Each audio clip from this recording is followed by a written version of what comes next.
Mesdames, Messieurs, bonjour. Il n'y a pas de vent favorable à celui qui ne sait où il va. C'est avec cette pensée de Sénèque que je vous souhaite les bienvenus sur ce nouveau numéro de l'Oral pour vous dire que peu importe les nombreuses et belles idées que vous avez, vous ne réussirez pas si vous ne planifiez pas. Et bien sûr, aujourd'hui, vous l'avez compris, le sujet du jour, c'est la planification de projet. Pour un leader, planifier, c'est primordial pour atteindre ses objectifs. Notre invité du jour, c'est le DTM Hugues Lokossa. Nous étions à son bureau. Nous avons discuté avec lui des plans qu'il faut faire, de comment est-ce qu'il faut planifier son projet pour y arriver. On le suit.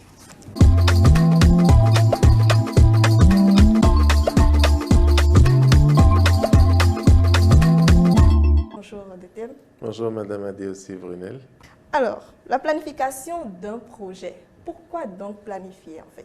Échouer de planifier ou manquer de planifier, c'est planifier son échec, a dit un auteur. Tout ceci pour dire que sans planification, on ne peut pas atteindre un but ou un objectif qu'on s'est fixé soi-même. On atteindra certainement un but, mais pas celui qu'on s'est fixé. Pas celui qu'on s'est fixé. Donc planifier, c'est très important. D'accord. Et en quoi est-ce qu'elle consiste, la planification, si on a un projet?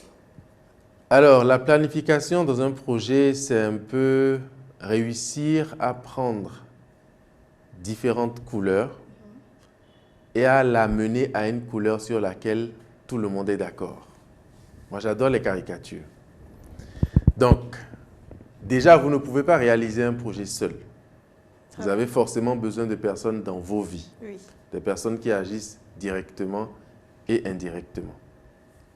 Et donc, si vous voulez réussir un projet, vous devez faire en sorte que chacune des couleurs que ces personnes représentent se mettent ensemble et donnent une couleur sur laquelle toutes ces personnes tombent d'accord. Mais évidemment, comme c'est votre projet, votre couleur, donc la couleur dominante. Donc finalement, c'est vous qui menez en quelque sorte toute cette équipe-là. Quelle technique adopter pour y arriver?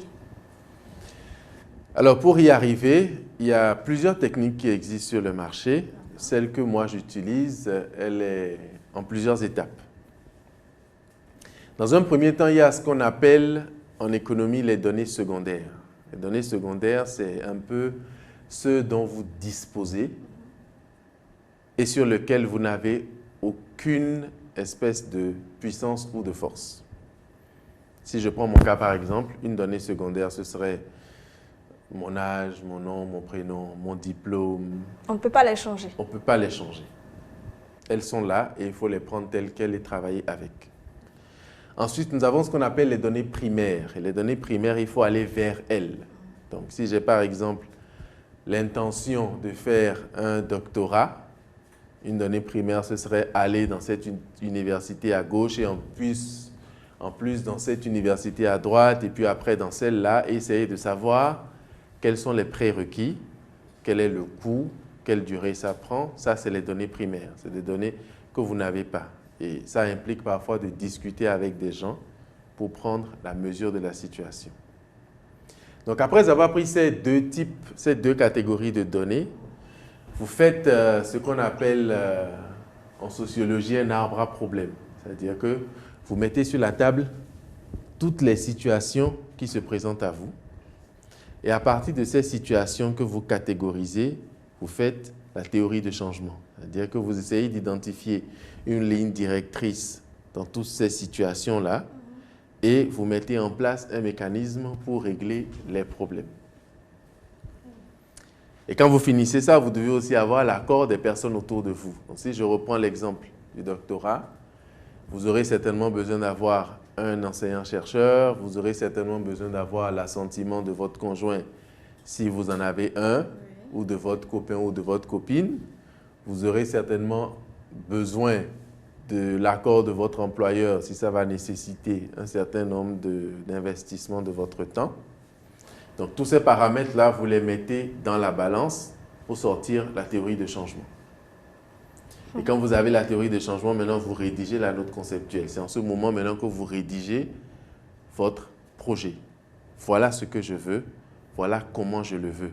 mais je prends en compte pour y arriver ce que chacune de ces personnes représente dans l'équation.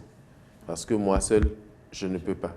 Si quelqu'un me dit, je ne peux pas travailler avec toi en dehors des week-ends, je sais que ça, c'est une contrainte que je mets dans la balance et je ne peux pas avancer si lui n'est pas disponible en week-end. Et donc, après la note conceptuelle, vous avez maintenant le projet même que vous rédigez de façon détaillée en mettant toutes ces composantes-là et que vous présentez encore à ces personnes-là que vous êtes allés voir pour dire, OK, finalement, j'ai bien réfléchi, j'ai toutes les informations, voilà ce que je veux proposer, qu'est-ce que vous en pensez? Et là encore, il se peut qu'il y ait des petites modifications de dernière minute avant d'avoir un document qui, comme je l'ai dit tantôt, ressemble à un mélange de couleurs, mais dans laquelle vous êtes la couleur dominante. Donc, quand vous avez fini de partager les tâches, de manière périodique, faire donc une rencontre avec les membres de cette équipe, voir où est-ce qu'on en est tous afin de redéployer les membres encore dans d'autres activités ou bien Tout à fait. poursuivre les actions qui étaient prévues. Alors, en dehors de cela, donc, quand le projet finit, quand on a un deadline, par exemple, comment est-ce qu'on peut arriver à le respecter quand on a des difficultés sur la ligne, sur la route? La solution réside dans un seul mot, Oui. la communication. Et c'est un mot que nous n'utilisons pas souvent. Évidemment, on l'utilise dans nos formations, mais dans la réalité, on ne l'utilise pas souvent. Et c'est tout simplement parce que les personnes qui travaillent avec nous, parfois pensent que c'est de leur seule responsabilité d'atteindre l'objectif.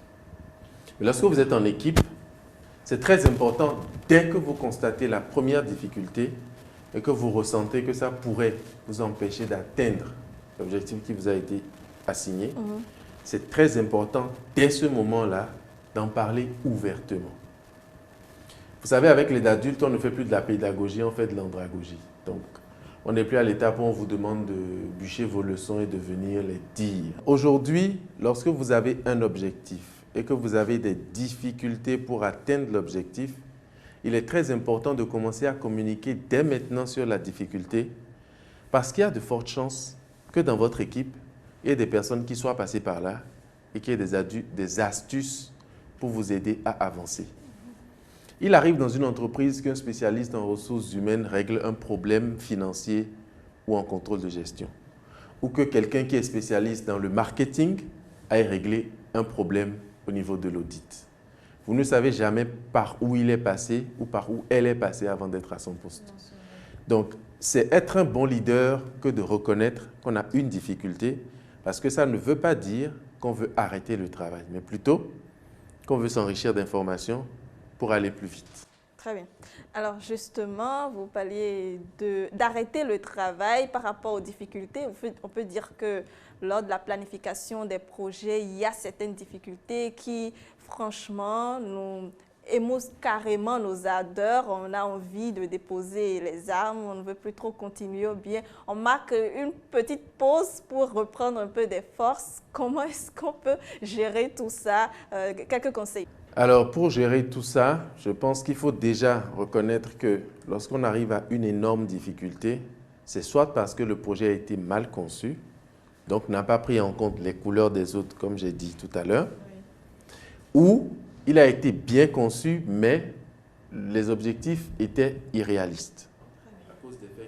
Il peut arriver quelques rares cas où les objectifs sont réalistes et pourtant, à cause des faits qui ne sont ni de la faute des gestionnaires, ni de la faute des parties en face, que le projet soit difficile à mettre en œuvre.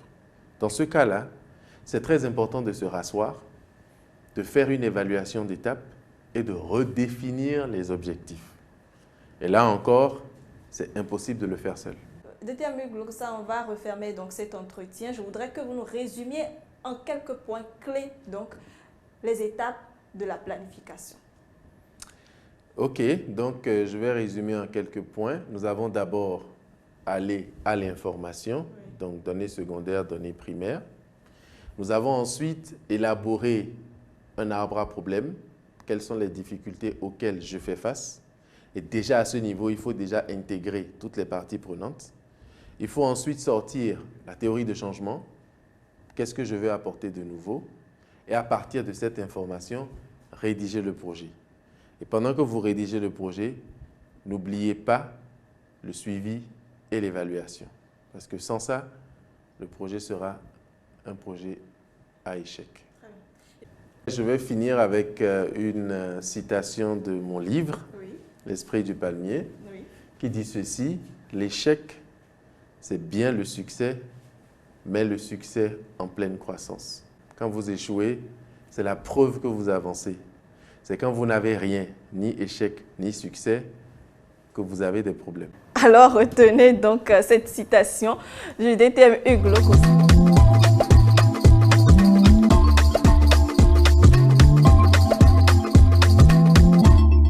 Mesdames, Messieurs, j'espère que vous avez noté énormément de conseils de DTM Hugues Lokossa sur la planification de projets. Pour ma part, j'en retiens 4 pour lesquels il faut travailler quand on veut planifier son projet.